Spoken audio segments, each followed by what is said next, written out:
కనుక ఉంటే ఇంకా కొంత మనం ప్రజలకు అందుబాటులో కావాల్సిన ప్రభుత్వం నుంచి వచ్చే పథకాలను చేరవేయచ్చని భావంతో రాజకీయాలు రావడం జరిగింది. నేను మొదటిగా ఫస్ట్ నేను కాంగ్రెస్ పార్టీలో చేరికైనా.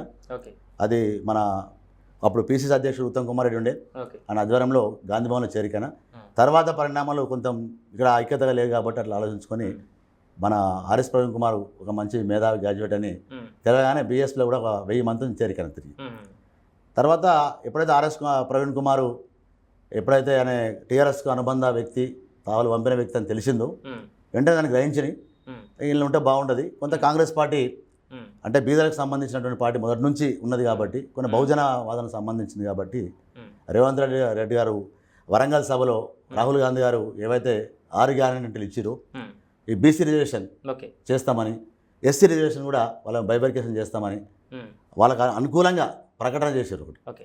అట్నే రైతులకు కూడా కావాల్సినటువంటి రైతు బంధు కానీ ఇంకా రైతు భరోసా కానీ వాళ్ళకి ఇస్తామని చెప్పిండు.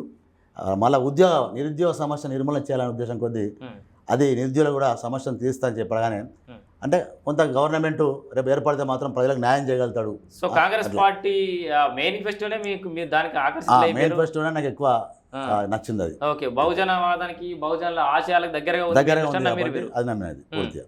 సో మీరు నమ్మిరు ఆర్ఎస్ ప్రవీణ్ కుమార్ సరే ఏదో చేసిండు, బీఎస్పీ పార్టీ నుంచి మీరు బయటకు వచ్చిరు, కాంగ్రెస్ జాయిన్ అయిన తర్వాత అధికారంలోకి వచ్చింది. అధికారం వచ్చి కూడా దాదాపు 16 నెలలు అవుతుంది. 16 నెలల కాలంలో మీరు ఆ మేనిఫెస్టోలో చూసిన అంశాలు ఏవైతే ఉన్నాయో అవన్నిటితోటి సాటిస్ఫై ఉన్నారా? అవన్నీ సక్సెస్ఫుల్గా ముందుకు పోతున్నాయి అనిపిస్తుందా? దానికి మీరు కంపల్సరీగా సక్సెస్ఫుల్ అవుతాయి. ఎందుకంటే గత ప్రభుత్వమే ఒక 650 కోట్ల పైచీలకు అప్పు చేసింది. అంటే అప్పు చేసింది మిత్తి కడుతున్నాం మేము. ఓకే, ప్రతి నెల మిత్తి కడుతున్నాం. అంత భారం ఉన్నా కూడా మా యొక్క ముఖ్యమంత్రి రేవంత్ రెడ్డి గారు అది భరిస్తూ కూడా ప్రజలకు ఏవైతే గ్యారంటీలు ఇచ్చిండో ఆ గ్యారంటీలో భాగంగా బస్ ఫ్రీ ఇచ్చిండు. అట్లే 200 యూనిట్ల వరకు కరెంటు కూడా ఇంటింటికి ప్రతి కులానికి మతానికి ఇది పేదోడా ఇది ఏది చూడలే 200 యూనిట్లు ఎవరైతే కలుస్తారో అందరికీ కూడా ఫ్రీగా ఇవ్వడం జరిగింది. అంతేకాకుండా మహిళలకు కూడా మహిళా శక్తిని పెట్టి వాళ్ళ చిన్న